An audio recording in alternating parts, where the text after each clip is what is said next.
ሰላም ጤና ይስጥልን ተመልካቾቻችን ከአንከር ሚዲያ ዝግጅት ክፍል ያክብሮ ሰላምታችንን እናቀርባለን። አብይ አህመድ በህዝብ ተወካዮች ምክር ቤት በመቅረብ ያደረጋቸው ንግግሮችና የተለያዩ ያስተላልፋቸው መልእክቶችን ተከትሎ የፖለቲካ ኃይሎች፣ ባለሙያዎች፣ ኢኮኖሚ ተንታኞች በጉዳዩ ዙሪያ ሐሳባቸውን እያካፈሉ ይገኛሉ። በተለይም ከኢትዮጵያ ከሚደረገው አጠቃላይ የፖለቲካ ንቅናቄና እንቅስቃሴ አንጻር አብይ አህመድ የዘለፋቸው የወቀሳቸውና ያብጠለጠላቸው የተለያዩ ኃይሎች እንዳሉ በንግግሩ ወቅት ለመረዳት ተችሏል። በተዘዋዋሪ መልኩ ቋሚ ፓርቲዎችን እንደዚሁ የዘለፈበትም ቆይታ እንደነበረው ነው የምናስታውሰው። ለማንኛውም በአጠቃላይ የአብይ አህመድ የህዝብ ተወካዮች ምክር ቤት ንግግርና መልእክቶችን እንዴት ማየት ይቻላል በሚል የኢትዮጵያ ህዝብ አብዮታዊ ፓርቲ ኢህአፓ ፕሬዝዳንት አብርሃም ሃይማኖትን አግኝቼው ለማወያየት እንግዲህ መስመር ላይ እንዲቀርብ አድርጌዋለሁ። በጣም አመሰግናለሁ አብርሃም።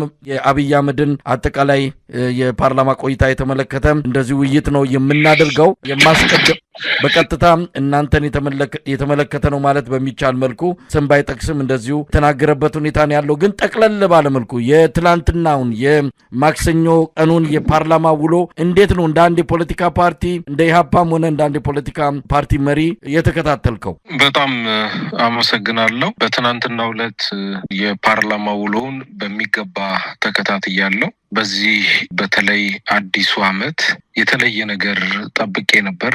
በግል የጠበቅኩትም አንደኛው ሰላምና ጸጥታ ላይ እንዲሁም ደግሞ የፖለቲካ የህሊና የማንነት እስረኞች ጉዳይ ላይ ነው።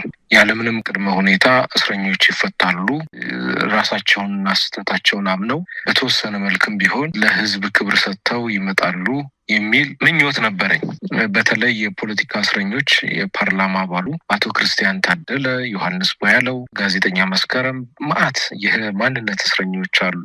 የሀሳብ የተለየ ሀሳብ ስላራመዱ ብቻ ዋጋ እየከፈሉ ያሉ እስረኞች አሉ።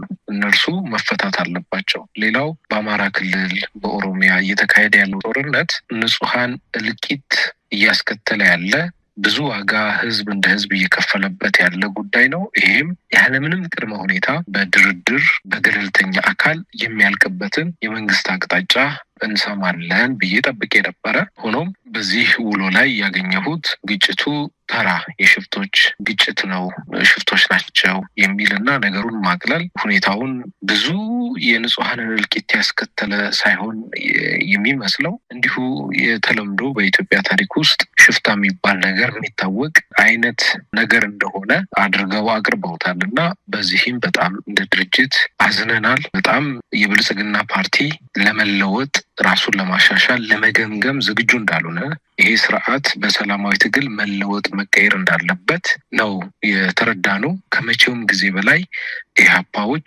ታጥቀን መነሳት እንዳለብን ህዝባችንን አደራጅተን በዚህ ዓመት የስርዓት ለውጥ ለማምጣት መንቀሳቀስ እንዳለብን በሙሉ አቅማችን ሀሳባችንን እንግዲህ የምንሸጥበት ሜዳ ባይኖርም ህዝባችንን አደራጅተን ከችግሮቹ ጋራ ከነችግሮቹ ህዝቡ ከጎናችን ከቆመ ያለምንም ለውጥ ማምጣት እንደሚችል አምናለሁ። ህዝቡም ከኛ ጎን ነው ያለው። በዚህ ሁኔታ ካልተለወጠ ስርዓቱ በኢኮኖሚ ጉዳይ ላይ የተሰጠው ምላሽ አይተናል።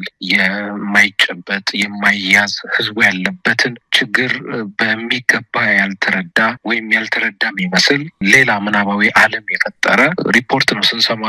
የሌላ ሀገር ሪፖርት የምንሰማ ነው መስለኝ። በሰላምና ጸጥታም ላይ የሚሉትን እየሰማን ነው። ከጎረቤት ሀገር ጋር ያለው ነገር በጣም ወደ ፍላጎቱ ኃይል ለማስፈጸም ፍላጎት እንዳለ በሰላማዊ መንገድ የሰላማዊ መንገድ አማራጭ ኢህአፓ ይደግፋል። ኢህአፓ ለምሳሌ የምነግርህ 2013 ምርጫ ላይ እኔ ነበርኩ እንደውም ፖሊሲውን ያቀረብኩት።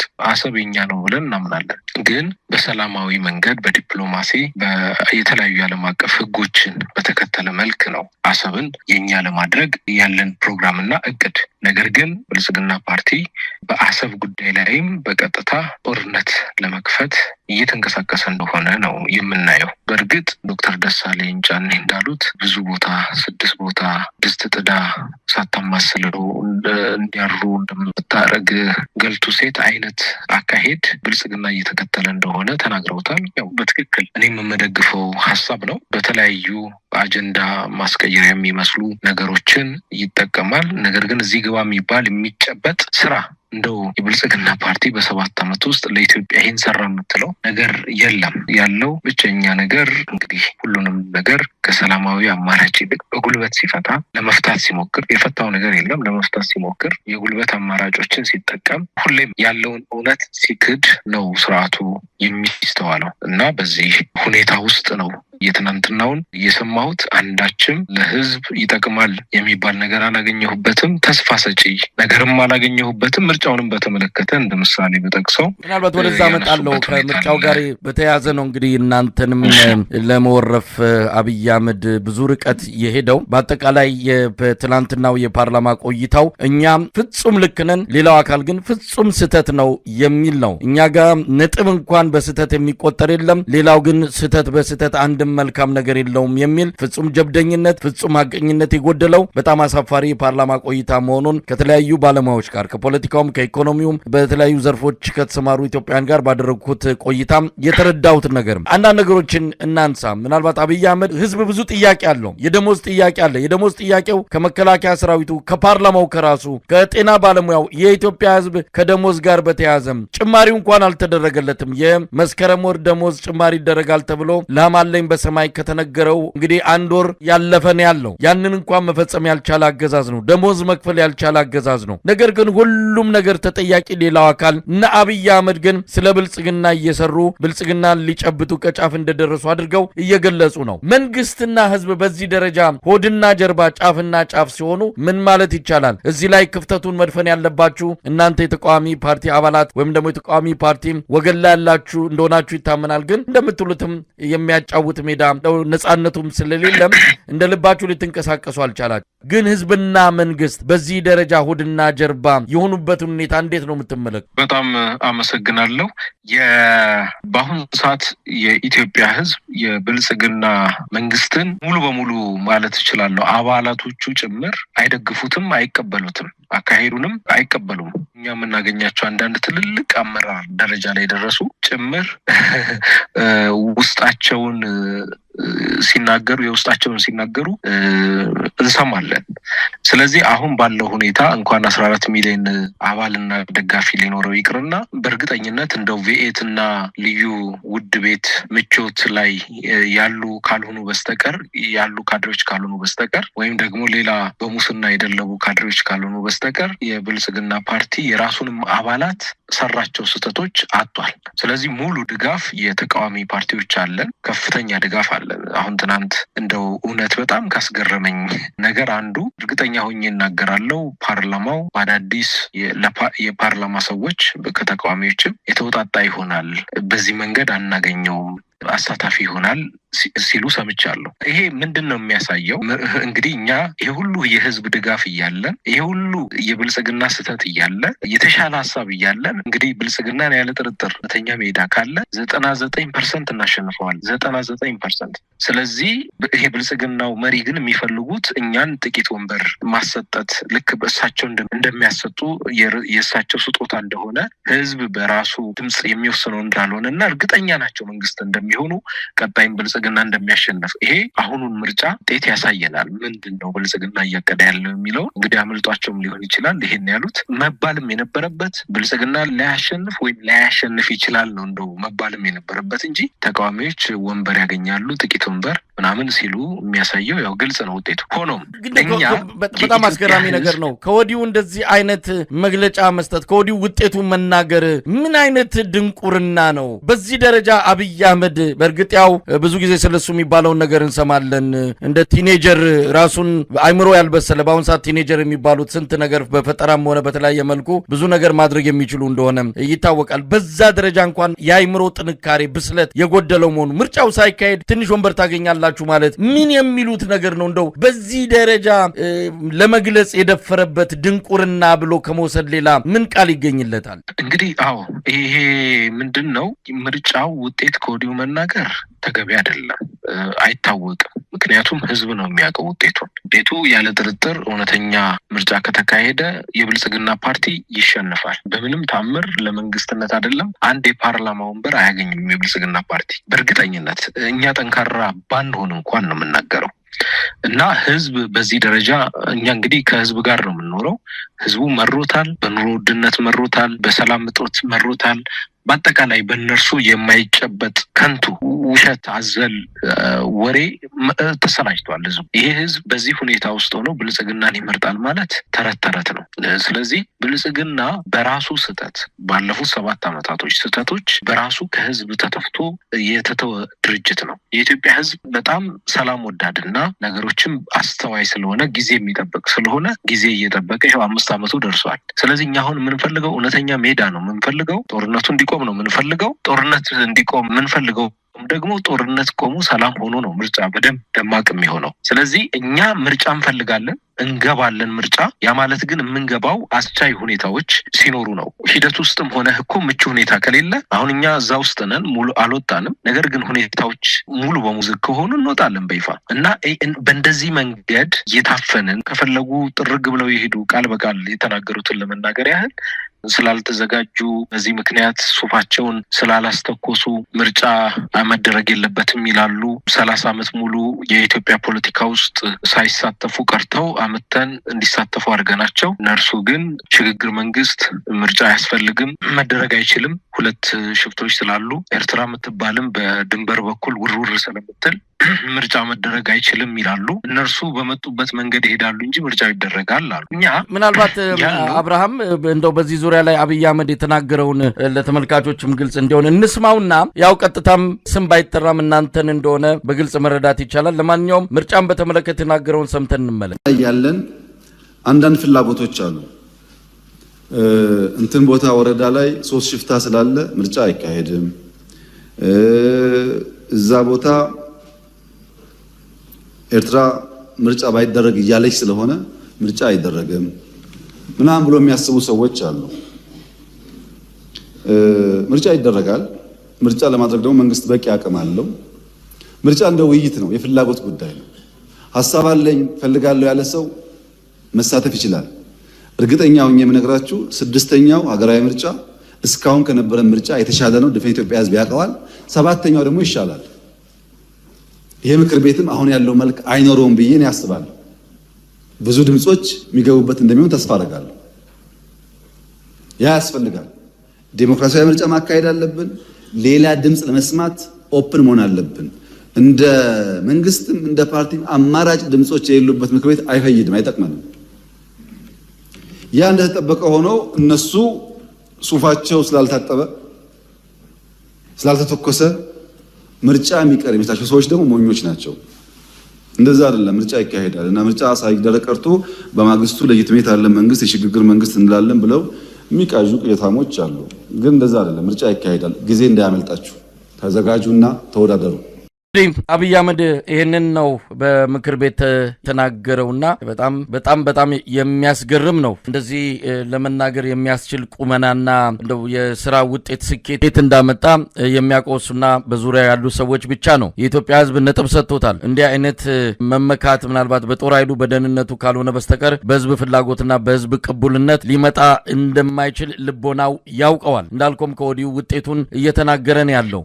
የተወሰነ ድምጽ ይገባል ነው ያለው። ሙሉ በሙሉ ምክር ቤቱን ሊያጣ የሚችልበት ነገር እንኳን በምርጫ ውጤት ያ ይመጣል ብሎ በፍጹም አላሰበም። የተወሰኑ ድምጾች ይገባሉ ነው። ስለዚህ ከወዲሁ ውጤቱንም እየተናገረ ነው። እንደው አንዳንድ ነገሩ ያው ከሰውየው አቅም፣ ከእውቀቱ፣ ከትምህርቱ፣ ከንባቡ፣ ካስተዳደጉ የመነጨ ንግግር ስለሆነ ብዙም የምንፈርድበት አይደለም። ስነ ልቦናው ከዚህ በላይ እንዲያስብም ከዚህ በላይ እንዲናገር አይጠበቅበትም። ለማንኛውም እንዴት አያችሁት? በተዘዋዋሪ እናንተንም ለመንካት እንደሆነ ግልጽ ነው። በቅርቡ ከአንከር ሚዲያ ጋር እናንተም ያደረጋችሁትን ቆይታ በአንድም ይሁን በሌላ መረጃው ደርሶት ሊሆን ይችላል። ግን እንዴት አየው በአጠቃላይ ስለ ምርጫ የተናገረው? እንግዲህ ይሄ 3 ሽፍቶች ወይም ቀላል የሆነ ችግር አይደለም። እኛ እኮ ላለፉት 3 ዓመታት አማራ ክልል ላይ ሄደን ማደራጀት አልቻለም። ያ ማለት የአማራ ፋኖ ከልክሎን ወይም ሌላው አይደለም። ህዝቡ ንጹሃን እያለቁ እንዴት ብለን እናደራጅ? አባሎቻችን ደህንነት ዋስትና የላቸውም። በዛ አካባቢ ያሉ ብዙ ቢሮዎቻችን ተዘግተዋል። በኦሮሚያ እኮ ላለፉት እንግዲህ በወለጋ አካባቢ እንደውም ኢህአፓ ላለፉት 7 ዓመታት ከገባ ጊዜ ጀምሮ ማለት እችላለሁ ወለጋ አካባቢ ኢህአፓ መዋቅሩን መዘርጋት እንኳን አልቻለም። በግልጽ ለመናገር ያህል ሌሎች የኦሮሚያ ክፍሎች ውስጥ ነው ያለን እና ወለጋ አካባቢ ለምሳሌ ማንም ፓርቲ እኮ ወለጋ አካባቢ አልተወዳደረም። ብቻውን ነው ብልጽግና የተወዳደረው 2013። ስለዚህ በዚህ መንገድ በጣም አስጨናቂ በሆነበት ሰዓት ምርጫ መደረግ ይችላል ችግር የለም የሚሉ ነገሮችን በግልጽ ሲናገሩ እየሰማን ነው። ይሄ በጣም ነው የሚያስደነግጠው። ይህን ስሰማ በጣም ደንግጫለሁ። 3 ሽፍቶች ናቸው ያሉት የሚለውን ማቅለል ምን እንደሆነ ሊገባኝ አልቻለም። ጉዳዩ የ3 ሽፍቶች ጉዳይ እንዳልሆነ መሬት ላይ ያለኑ እኛ እናውቃለን። አማራ ክልል ከፍተኛ ጦርነት አለ በአሁኑ ሰዓት ራሱ፣ ኦሮሚያ እንደዛው። በተለያዩ ቦታዎች ላይ በጣም ብዙ ንጹሃን እያለቁ ነው። መንግስት፣ ሰራዊቱ፣ መከላከያው ያለ እረፍት ያለፉት አመታት እየተዋጋ ነው። ያለ እረፍት ነው የምናገረው። ካምፕ ተቀምጦ ሀገርን ከጠላት ወረራ መታደግ ያለበት መከላከያ በውስጥ የእርስ በርስ ጦርነት ውስጥ ገብቶ እየተዋጋ ነው ያለው። መከላከያው በዚህ ደረጃ ነው ያለው እና ሀገሩ በየቀኑ በጣም ብዙ ንጹሃን እየታፈሩበት ነው ያለው። የሀሳብ በሰላማዊ ትግል ለውጥ ይመጣል የሚለው እምነት በጦርነት አካባቢ ያለው ማህበረሰብ እንዴት ሊኖረው ይችላል? ሊኖረው አይችልም። በጣም አስቸጋሪ ነው። ቢኖረው እንኳን በጣም መሰናክል ውስጥ ነው ያለው። እኛ እንኳን በአማራ ክልል ለምሳሌ እኮ ላለፉት 3 አመታት ከዛ በፊት የነበረን እንግዲህ ትልቁ ፓርቲዎች አማራ ክልል ነበር የምንንቀሳቀሰው። አሁን ላለፉት 3 አመታት እኮ ጽህፈት ቤቶቻችን ተዘግተዋል። አባሎቻችን አንዳንድ አባሎቻችን ሰላማዊ ትግሉ በቃም ብለው ይሄዱ አሉ። በግልጽ መናገር እኮ አለበት። ጥቂት አሉ። ብዙ ማህበረሰብ ደግሞ በሰላማዊ ትግሉ ተስፋ ቆርጧል። በአማራ ክልል አካባቢ ላይ ሁኔታው በጣም አስቸጋሪ ነው። ጦርነቱ በጣም ከቀን ወደ ቀን እየባሰ ነው ያለው። ይሄ ነው ያለው እውነት። የ3 ሽፍቶች ጉዳይ አይደለም። ኦሮሚያም ያለው ችግር አልተፈታም፣ ተስፋፍቷል፣ እየተስፋፋ ነው ከቀን ወደ ቀን። ይሄ ሁኔታ ባለበት ምርጫ እንግዲህ ምን ይፈልጋል? ቅስቀሳ ይፈልጋል። ሰላማዊ ሰልፍ ጭምር ማድረግ ይፈልጋል። ብዙ እናየዋለን። አሁን እኛ እኮ ሂደቱን ስለምናየው የምንጠራቸው ትላልቅ ትግሎች፣ ሰላማዊ ትግሎች ስለሚኖሩ እውነት አስቻይ ሁኔታ አለ የለም የሚለውን በተግባር ውስጡ ሆነን እናየዋለን። አስቻይ ሁኔታው ከሌለ ደግሞ በይፋ ልንወጣ እንችላለን፣ መብትም አለን። ስለዚህ ነገሩ እንደዚህ ቀላል እንዳልሆነ ዓለም ያውቀዋል። የዓለም አቀፉ ማህበረሰብ እንኳን ጉዳዩን በቅርበት ነው እየተከታተለ ያለው። ይሄ ግልጽ የሆነ እውነት በዚህ ደረጃ ለምን ይካዳል? እንደውም ለዚህ ቁጭ ብሎ መፍትሄ ማስቀመጥና እውነተኛ ድርድር ማድረግ፣ ከዛ በኋላ ለምርጫው ደግሞ አስቻይ ሁኔታውን መፍጠር ነው የሚያዋጣው፣ መደራደር ነው የሚያዋጣው እንጂ እንደው ልክ በጣም ነጻ፣ ፍትሃዊ፣ ዲሞክራሲያዊ ምርጫ እንደሚያካሂዱ መናገር ራስን ማስገመትና ራስንም ማዋረድ ነው። ስለዚህ ይሄ ተገቢ አይደለም። ያለው እውነት መላው የኢትዮጵያ ሕዝብ ይገነዘበዋል። አሁን እስከ ዛሬ ድረስ ኢህአፓም ሆነ ሌሎች ፓርቲዎች እየለመንን ያለ ነው። መንግስት የሆነውን ፓርቲ እባክህን ይሄን አርግ እያለ ነው። ከዚህ በኋላ ግን አንለምንም። እኛ ህገ መንግስታዊ መብታችንን እናስከብራለን። ጠንካራ የሰላማዊ ትግል እናደርጋለን። በዚህ ምርጫም ጠንካራ ኃይል ሆነን እንወጣለን። አቅሙም ብቃቱም አለን። እኛ አቅም አተን አይደለም ልንገባም ላንገባም እንችላለን የምንለው፣ አስቻይ ሁኔታ አተን ነው። ሜዳ ይፈልጋልና ለመወዳደር እውነተኛ ሜዳ ስለሚፈልግ ያ ሜዳ ደግሞ ብልጽግና መንግስት የሆነው አካል አላመጣም። ጦርነት ማቆም አልቻለም። እስረኛ መፍታት አልቻለም። ምህዳሩን ማስፋት አልቻለም። እንደው የሚባስ ብሎ እያጠበበው ነው እያልን ያለ ነው። ይሄ ደግሞ እውነት ነው። ስለዚህ ይሄ ምህዳሩም እንዲሰፋ ጦርነቱም እንዲቆም እውነተኛ ምርጫ ተካሂዶም እንድናሸንፍ አሁን ትብብር የምንጠይቀው የኢትዮጵያ ህዝብ ነው። የኢትዮጵያ ህዝብ ከመቼውም ጊዜ በላይ ከኛ ጋር ሆኖ እንዲሰራ ጥሪያችንን እናስተላልፋለን። አብሮ ሊቆም ይገባል። በዚህ አመት በትክክልም ከጠባብ ብሔረተኞች እጅ እችን ሀገር ነጻ እንድናወጣ ከተፈለገ ዝም ያለው ማህበረሰብ አብሮን ሊቆም ይገባል። እነርሱ እንደልባቸው የሆኑት ህዝቡ ከኛ ጎን ነው። ነገር ግን በተግባር በመደራጀት በመሰባሰብ ስላልቆመ ነው ከኛ ጋር። በዚህ ምክንያት ሁሉ እነርሱ እርግጠኛ ሆነው አሁን ቀጣይ ምርጫም እንደሚያሸንፉ ብዙ አመታትም እንደሚገዙ የሚናገሩት። ስለዚህ እኛ ለመብታችን መቆም አለብን። ነፃ አውጪ መጠበቅ የለብንም። ራስህን ነፃ የምታወጣው ወጣቱ መንቃት አለበት። ይሄንን ጥሪ የሚሰማ በየቤቱ ያለ የአንከር ሚዲያ አድማጭ በአጠቃላይ ነገው ነው አሁን ዛሬ የሰማ ነገ በጠዋት ተነስቶ መምጣት አለበት፣ መደራጀት አለበት፣ ወደ ሰላማዊ ትግሉ መቀላቀል አለበት፣ ለምናደርገው ጠንካራ ሰላማዊ ትግል መዘጋጀት አለበት። ያ አንድ ሆነን አቅማችንን አሳይተን ታሪክ መስራት እንችላለን። ታሪክ የምንሰራበትም አመት ያለ ጥርጥር ይሄ አመት ነው ብዬ አምናለሁ። ይሄ አመት ከከሸፈ ምናልባት ኢትዮጵያ እንደ ሀገር አትቀጥልም፣ ትፈርሳለች ያለ ጥርጥር። ስለዚህ በዚህ አመት በሙሉ አቅማችን በሙሉ ኃይላችን አንድነታችንን ይዘን በህብረ ብሔር ድርጅት ነው ኢህአፓ ጠንካራ ቅንጅትን ፈጥረናል። ትብብር ለኢትዮጵያ አንድነት በሚል ስም መተናል። ስለዚህ ይሄ ቅንጅት ታሪክ ለመስራትና ህዝቡን ከገባበት የህልውና አደጋ ለማውጣት ተዘጋጅቷል። ስለዚህ አሁን ብልጽግናን አይደለም የምንለምነው፣ አሁን መንግስት የሆነውን አካል አይደለም የምንለምነው ህዝቡን ነው። ፈርቶ በየቤቱ ተደብቆ ያለው ህዝብን። ስለዚህ ከፍርሃት መውጣት አለብን። ህዝብ መወቀስ አለበት። ከፍርሃት ወጥቶ መደራጀት አለበት፣ መሰባሰብ አለበት፣ መጠናከር አለበት። እኛ ለምናደርግለት ጥሪ ዝግጁ መሆን አለበት። በዛ መንገድ በሰላማዊ ትግል ያለ ጥርጥር ምርጫ ካለም እውነተኛ ምርጫ 99% ብልጽግናን ለማሸነፍ የተዘጋጀ ኃይል እንዳለ መላው የኢትዮጵያ ህዝብ እንዲያቀልን እንፈልጋለን። ዝግጁ ነን። አቅምም ብቃትም አለን። በሰው ኃይልም ተጠናክረናል። የተሻለ ሀሳብም አለን። ሀገር የመምራት ቁመና ላይ ነው ያለው ቅንጅቱም ኢህአፓም። ስለዚህ መላው የኢትዮጵያ ህዝብ ትብብር እንጠይቃለን። በመላው ዓለም የሚገኘው ኢትዮጵያዊ በአጠቃላይ ከጎናችን እንዲቆም፣ እንዳይዘናጋ፣ እንዳይከፋፈል፣ የሀሳብ ልዩነቶች ተከብረው ሰዎች በተለያየ ሰላማዊ ትግል ሊያምኑ ይችላሉ። ነገር ግን ዋናው ግብ ነጻነት ስለሆነ፣ ዋናው ግብ ችን ሀገር ከመፍረስ ማዳን ስለሆነ ልዩነቶችን ወደ ጎን ትቶ የምናደርገውን ጥሪ ሳያቀሉ ለማገዝ ዝግጁ መሆን፣ ክፍተቶችን ለመሙላት ዝግጁ መሆን፣ ተጠናክሮ ለመውጣት ዝግጁ መሆን ያስፈልጋል። እኔ በኢትዮጵያ ስም ነው ኢትዮጵያውያንን ምለምናቸው፣ ለራሳቸው ሲሉ ነው ምለምናቸው። ይሄ ነገር ከከሸፈ ከተበላሸ ተጠያቂው የኢትዮጵያ ህዝብ እንጂ እኛ አይደለንም። ከከሸፈ ተጠያቂ እዚጋ ምናልባት አብርሃም መሬት ቆንጠጥ አድርገን ማውራት የሚገባን ይመስለናል። ህዝብ ሲባል ምንድን ነው? ህዝብ የትኛው? እንዴት አድርጎ ይምጣ? የእናንተን ጥሪ እንዴት ተቀብሎ ይምጣ? አሁን ባለው ሁኔታ ህዝብ የምትለው ነገር ምንድን ነው? እንደው መሬት ያለውን ነገር በደንብ አንብቦ መነጋገርም ያስፈልጋል። እናንተም ትንሽ ምናባዊ እያደረጋችሁት ነው። እናንተ ሄዳችሁ ካላመጣችሁት ህዝቡ እንዴት እናንተ ጋር ይምጣ የሚለውም ነገር በጥያቄ መልክ የሚነሳ ነው። ህዝቡ እንዴት እናንተ ጋር ይምጣ? ህዝቡ ቁጭት አለበት። ይኸው አሳየ እኮ መምህራን ተቃውሞ አላቸው። የሐኪሞች ተቃውሞ ወጥተው አሳዩን። በየቦታው ህዝቡ እጁን እያጣመረ እየወጣ ነው። ያንን የሚያስተባብር የፖለቲካ ኃይል ግን የለም። ስለዚህ እናንተ ህዝቡ ወደ እናንተ እንዲመጣ ጥሪ ከምታደርጉ እናንተ ወደ ህዝቡ ለምን አትሄዱም? አዎ ምህዳሩ በጣም ጠባብ ነው።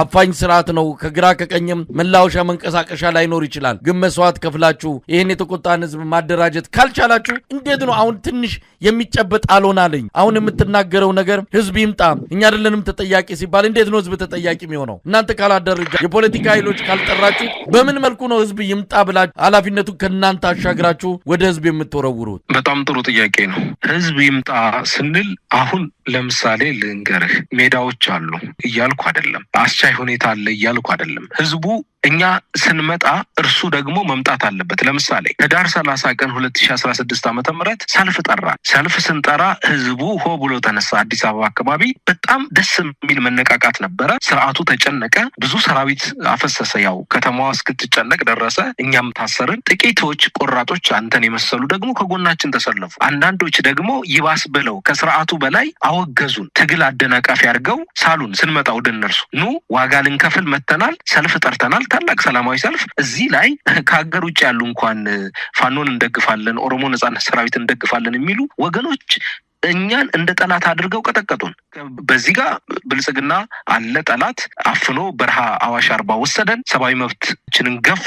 ከፍተኛ ቶርቸር ነው የተፈጸመ። እዚህ ጋር ደግሞ እኛ ወደ ህዝቡ መተንም ህዝቡ በሚገባው ልክ አልተቀበለንም። ስንታሰር ወደ የቤቱ ገባ። ይሄ መቆም አለበት። እኔ ለህዝቡ መስዋዕት ለመክፈል ለመሞት ተዘጋጅ ሲወጣ ህዝቡም ለእኔ ሊሞት ዝግጁ መሆን አለበት። ለሀገሩ ለነጻነቱ ማለት ነው። ቆራጥነት ይፈልጋል። ስለዚህ እኛ ያላረግኑን አይደለም። እስካሁን ሞክረናል። በጣም በብዛት ሄደናል። የማይደፈሩ ትላልቅ ነገሮችን ደፍረናል። በዚህ በጣም አስቸጋሪ በሆነ ሁኔታ ውስጥ እየተንቀሳቀስን ያለ ነው። አሁንም ህዝቡ በየአካባቢው አሉ። አባላት ኢህአፓዎች አሉ፣ በየቦታው አባላት መያዶች አሉ። አንድ ኢትዮጵያ ዲሞክራሲያዊ፣ አማራ ጊዮናዊ ምናምን ሌሎችም አሁን ነገር የሚቀላቀሉን ፓርቲዎች አሉ። ስለዚህ ህዝቡ እኛ ወዳለንበት ይምጣ። እኛም ወደ እርሱ እየመጣን ነው። ለምሳሌ በቅርቡ ደግሞ ያቀርናቸው ትላልቅ ሰላማዊ ትግል አማራጮች አሉ። ምርጫ አለ ተብሏል አይደል እንዴ? በዚህ ምርጫ ሰዓት ደግሞ የበለጠ ወደ ህዝቡ እንመጣለን እኮ። ሜዳ አለ እንግዲህ፣ አንዱ ምቹ ሜዳ አለ ማለት ነው። ስርዓቱ የሚፈተንበት ሰልፍ ልንጠራ ልንሰራበት እንችላለን። ምርጫውን ህዝባዊ ስብሰባዎች እናደርግበታለን መብት ስላለ። በሞንታርቮ መቀስቀስ ኢትዮጵያ ውስጥ የሚቻለው ምርጫ ሰሞን ነው፣ አይቻልም ሌላ ጊዜ። ታህሳስ 10 ጀምሮ ቅስቀሳ ትችላላችሁ ተብሏል። ምሳሌ ነው። እንደው ይሄ እድል እንኳን አለ አሁን ከፊት ለፊታችን ከአንድ ወር ከምናምን በኋላ በዚህ እድል ተጠቅመን ወደ ህዝቡ እንሄዳለን። በተለያዩ አማራጮች እንደርሳለን። በዚህ ሰዓት ህዝቡ አለሁላችሁ እንኳን ደህና መጣችሁ ብሎ ከጎናችን ሊቆም አብሮን ሊሰለፍ ለምናደርግለት ጠንካራ ሰላማዊ ትግል አብሮ ከጎናችን ሊቆም ግድ ይለዋል። ይቆማል እኮ በሀሳብ እኮ አንድ ነን። የሚገርም ልዩነት የለም። ስለ ህብረ ብሔራዊ አንድነት የማይፈልግ የለም። አሁን ሀገር እየባችበት ያለው ቀውስ ያልተረዳ የለም። ኢኮኖሚያዊ ቀውሱን፣ ማህበራዊ ቀውሱን፣ በአጠቃላይ የሰላም እጦቱን፣ የንጹሐን እልቂቱን የማያውቅ የለም። አሁን ህዝቡን ልናነቀው አንችልም። በነገራችን ላይ አጀንዳም ልንሰጠው አንችልም። ብልጽግና በሰራው ስህተት በአጠቃላይ ህዝብ እጃችን ላይ አለ። ነገር ግን ህዝቡም እንዴት ወደኛ እንደሚመጣ እኛም እንዴት ወደ ህዝቡ እንደምንመጣ በመሃል ያለው ድልድይ ነው የተቆረጠበት። ስለዚህ ድልድዩን እንስራ፣ በደንብ እንገናኝ፣ እንሰባሰብ፣ እንደራጅ፣ እንተባበር። በዚህ አመት ያለውን እድል እንጠቀምበት ነው የኔ ጥሪ። እንጠቀምበት። ያለ ጥርጥር ለውጥ ማምጣት እንችላለን። 2018 ያለ ጥርጥር ብልጽግና ተሸንፎ ትብብር ለኢትዮጵያ አንድነት ያሸንፋል። ይሄ ስልህ ምህዳሩ አለ ወይም ማስቻይ ሁኔታ አለ እያልኩ አይደል። ነገር ግን ህዝብ እስካደራጀን ድረስ ጠንካራ ሰላማዊ ትግል እስካረግን ድረስ በሰላማዊ ትግል ብዙ አምባገነን ስርዓቶች ተለውጠዋል። ሰላማዊ ትግል አቅም አለው። ብዙ ተአምር ማሳየት ይችላል። 97 ያው ምስክር እኮ ነው። ብዙ ተአምር ተሰርቶበታል። በጣም አስፈሪ የተባለው ኃይል እኮ ተገርስሷል። ስለዚህ እንደው በመጨረሻ በራሱ በፖለቲከኞቹ ስህተት ቢያመልጥም ያድል አሁን ደግሞ የበለጠ ከ97ቱ የተጠላ ፓርቲን ያለው አሁን ብልጽግና ጠንካራ ስለሆነ አይደለም ከዚህ በኋላ ካሸነፈ የሚያሸንፈው እኛ ደካማ ስለሆን ህዝቡ ደግሞ ከኛ ጋር አብሮ ስላልቆመ ነው። ስለዚህ እኔ ብልጽግናን አይደለም ሞቅሰው በዚህ አመት ብልጽግና አሸንፎ 5 አመት መንግስት ሆኖ ከቀጠለ የሞቅሰው የኢትዮጵያን ህዝብ ዛሬ ለየት ባለ ሁኔታ የምናገረው በትክክል ህዝብ መወቀስ ስላለበትና ያልነቃው መንቃት ስላለበት ነው። እኛ ለመስዋዕትነት ተዘጋጀን። እንዲህ ስንናገር ራሱ መስዋዕትነት አለ። ምን ሊደርስብኝ እንደሚችል ከዚህ በኋላ እኔ እኮ አላውቀው የምናገረው። ስለዚህ የትኛውንም መስዋዕትነት ለመክፈል ነው በድፍረት ይህንን ህዝብ እየጠራሁት ያለሁት። ህዝቡ ደግሞ ሊሰማ ይገባል። ድርጅቶቹን ላያዳምጥ ይገባል። ስንመጣ አለሁላችሁ ሊል ይገባል። ይኸው መጣን እኮ በዚህ ሚዲያ እየጠራነው ነው። እየተገናኘን እኮ ነው። ቢያንስ አንከር እንኳን እያገናኘን እኮ ነው። ሌሎችም እንደ አንከር አይነት ጠንካራ ህዝባዊ ሚዲያዎች እያገናኙን ነው። ስለዚህ ህዝቡ ጩኸታችን መስማት አለበት። እኔ የኢትዮጵያውያን ችግር ዋነኛ ችግር ነፃ አውጪ ይፈልጋል ወይም ደግሞ አንድ መንገድ ነው ብሎ ያምናል። ለምሳሌ ልስጥ እንደው አንተን ማደንቅልህ ሰላማዊ ትግሉንም አትገፋም ያኛውንም አንተ ሀገርህን ነፃ የሚያወጣ ማንኛውንም ነገር ስትደግፍ ነው ማየው። ገለልተኛ ሚዛናዊነት ይሄ ነው። ለእኛ ለሰላማዊ ታጋዮችም ሜዳውን ታመቻቻለህ። ትጥቅ ትግል ለሚያምኑትም ሜዳውን አንዳንዶች አሉ በቃ ትጥቅ ትግሉ ብቻ ነው ነፃ የሚያወጣው በቃ እነዚህ አይረቡም ብሎ እኛን የሚያስበላል። ምሳሌ ነው የምሰጥ። በዚህ መንገድ እንትን የሚል እነዚህ ነገሮች መቅረት አለባቸው። ሰላማዊ ትግል አቅም አለው።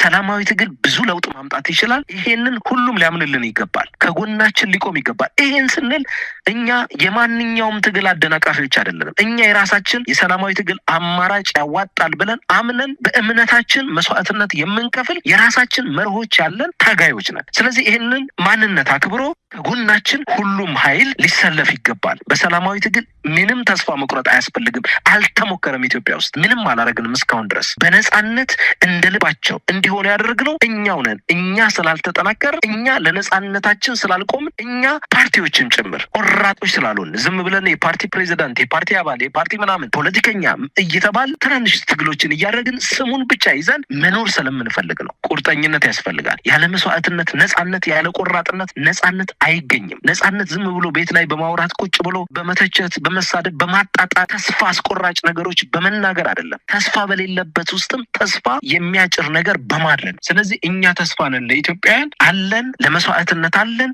ለማንኛውም ዋጋ መክፈል አለን። ከጎናችን ሁሉም ይቁም ነው የኔ ጥሪ። በጣም ነው የማመሰግነው። እንግዲህ በዝምታ መልእክቶችንም ያዳመጥኩት ተመልካቹ በተለይ መሬት ላይ ያለው ኢትዮጵያዊ የምትለው መልእክት በትክክልም ከወሬ ባለፈ ከስብከት ባለፈ እንደ አብይ አህመድ ማይክ ሲጨብጡ የሌለ በምናብ ያለ አየር እየመተረ የሚያወራውን ጸጉር እየለካ የሚያወራውን ከዛ ባለፈ ከዛ በተቃራኒው መሬት የረገጠ ነገር ህዝቡ ከንግግር ካገኘ በሚል ነው ለረጅም ጊዜ ያዳመጥኩ። ምናልባት ህዝቡ የራሱን ግምት ይወስዳል። መሬት ላይ እየሰራችሁ ካላችሁ አሁንም ቢሆን ከእናንተ ከናንተ ጋር ዝግጁ ነን። ኢትዮጵያ እንድትለወጥ እንፈልጋለን። በሰላማዊ መንገድ የትጥቅ ትግል ያካሂዱ ያሉትንም እንደዚሁ ድምጻቸው እንዲሰማ የምንፈልገው አማራጭ አጥተው ከዚህ በኋላ ምንም ድል የለንም ብለው ስለገቡበት እነሱንም እናስተናግዳለን። ከምንም በላይ ኢትዮጵያ ላይ በሰላማዊ በህዝባዊ ቢተኝነት የሚመጣውን ለውጥ ግን እናበረታታለን። ለማንኛውም ለነበረን ቆይታ ከልብ አመሰግናለሁ። አብርሃም ሃይማኖት የኢትዮጵያ ህዝብ አብዮታዊ ፓርቲ ኢህአፓ ፕሬዝዳንት፣ እግዚአብሔር ይስጥልኝ። ከልብ አመሰግናለሁ። እግዚአብሔር ያክብርልኝ።